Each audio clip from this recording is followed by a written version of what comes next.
Assalamualaikum warahmatullahi wabarakatuh. Nama saya Kalestari dari Universitas Singapura Bangsa Karawang, jurusan Pendidikan Bahasa Inggris. Nah, dalam kesempatan kali ini saya akan menjelaskan mengenai modernisasi, globalisasi, dan perubahan dalam pembangunan.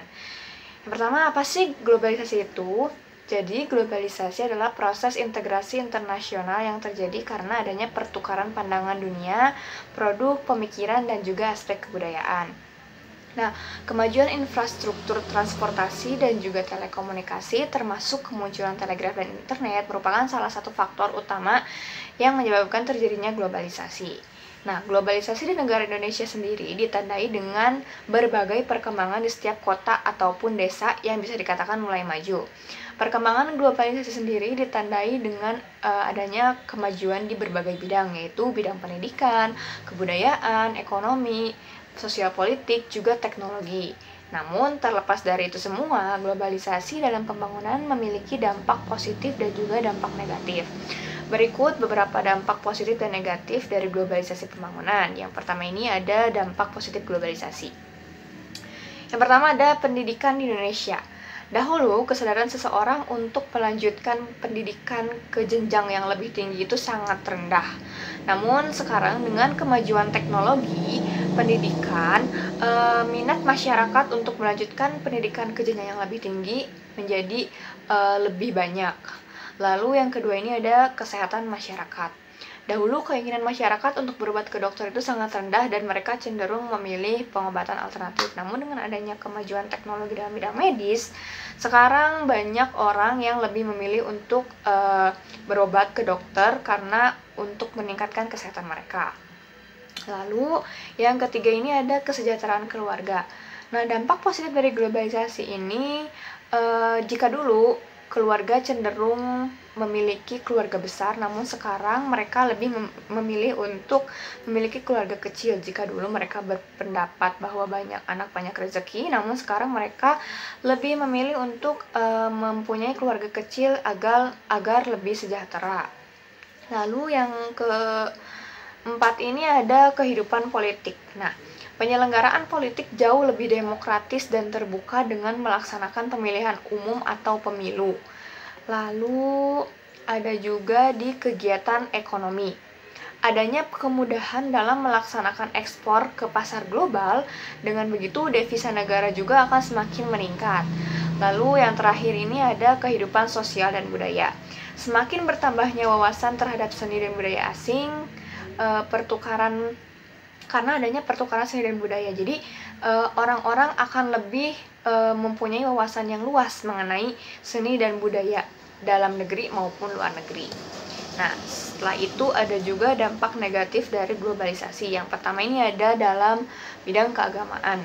Nah, globalisasi ini mengusung gaya hidup kapitalisme dan liberalis kan, sehingga banyak orang-orang yang berpikiran bebas. Hal ini tentu tidak sesuai dengan sendi-sendi agama yang mayoritas di Indonesia, sehingga bisa mengacaukan sendi-sendi agama itu sendiri. Lalu yang kedua ini ada kehidupan politik, di mana muncul sikap politik yang jauh lebih dari kepribadian Indonesia, seperti aksi demonstrasi yang diikuti perilaku anarkis sehingga menimbulkan banyak kerusuhan. Lalu yang ketiga ada kegiatan ekonomi. Nah, dampak negatif dari globalisasi di bidang ekonomi ini dapat menimbulkan sistem kapitalisme. Hal ini dapat menyebabkan pemilik modal yang dari luar negeri bisa menguasai pasar dalam negeri, sehingga dapat mematikan para pemilik usaha kecil yang ada di dalam negeri. Selain itu ada juga masalah-masalah sosial dalam pembangunan. Yang pertama ini ada pengangguran.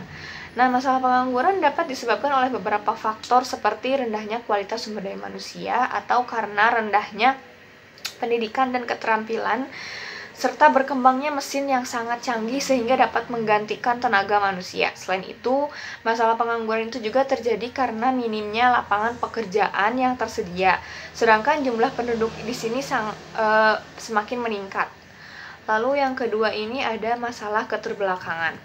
Jika dilihat dari segi penguasaan teknologi, Indonesia masih dikategorikan sebagai negara yang berkembang. Nah, ciri lain negara berkembang adalah rendahnya tingkat pendapatan dan pemerataannya. Rendahnya tingkat kemajuan dan pelayanan kesehatan juga termasuk ke dalam faktor negara berkembang. Nah, kurang terpeliharanya fasilitas umum, rendahnya tingkat disiplin masyarakat, serta rendahnya tingkat keterampilan penduduk. Nah, rendahnya produktivitas tenaga kerja serta lemahnya tingkat manajemen usaha sehingga dapat menyebabkan masalah keterbelakangan. Lalu yang ketiga ini ada pendapatan yang rendah. Dengan pendapatan per kapita yang masih rendah, berakibat penduduk tidak mampu memenuhi berbagai kebutuhan hidupnya, sehingga sulit untuk mencapai manusia yang sejahtera. Pendapatan per kapita rendah juga berakibat kemampuan untuk membeli atau daya beli masyarakat di Indonesia itu menjadi rendah, sehingga hasil-hasil industri harus disesuaikan jenis dan harganya. Bila industri terlalu mahal, tidak akan dibeli oleh masyarakat.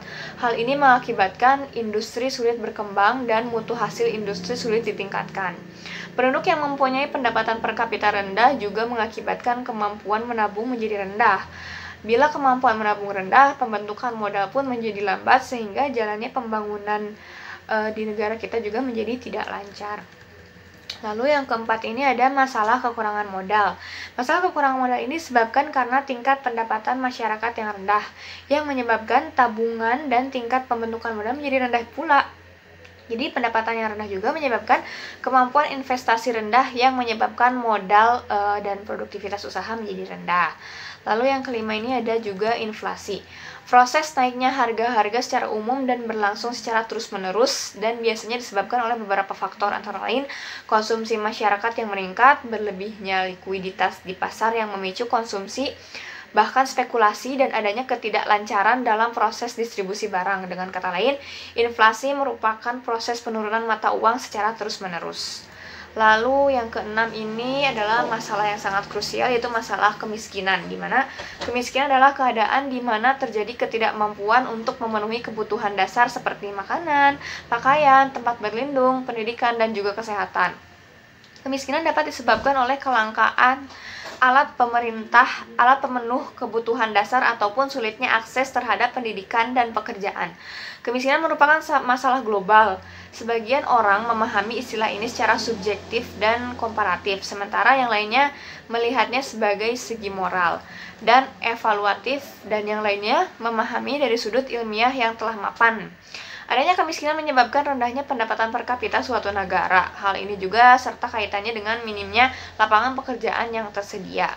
Lalu yang ketujuh, di sini ada masalah kependudukan di Indonesia. Yang pertama ini ada jumlah penduduk yang sangat besar, laju pertumbuhan pendudukan yang pesat, lalu yang ketiga ada komposisi penduduk menurut umur yang tidak menguntungkan, dan yang keempat ada penyebaran penduduk yang tidak merata. Lalu ada juga yang terakhir yaitu arus urbanisasi yang relatif tinggi. Jadi dapat disimpulkan bahwa globalisasi adalah penyeragaman berbagai aspek kehidupan pada masyarakat dunia sehingga batas wilayah menjadi kabur di setiap negara-negara. Di dalamnya terdapat unsur-unsur permasalahan globalisasi yaitu bidang ekonomi, kebudayaan serta ideologi, dan juga globalisasi itu tidak selamanya memiliki dampak positif bagi kehidupan, namun juga terdapat dampak negatifnya juga. Nah, dalam globalisasi ini memiliki beberapa unsur pendukung pembangunan, yaitu misalnya saling berhubungan, integrasi, dan juga saling keterkaitan. Nah, jadi sekian penjelasan dari saya. Kurang lebihnya mohon maaf. Wassalamualaikum warahmatullahi wabarakatuh.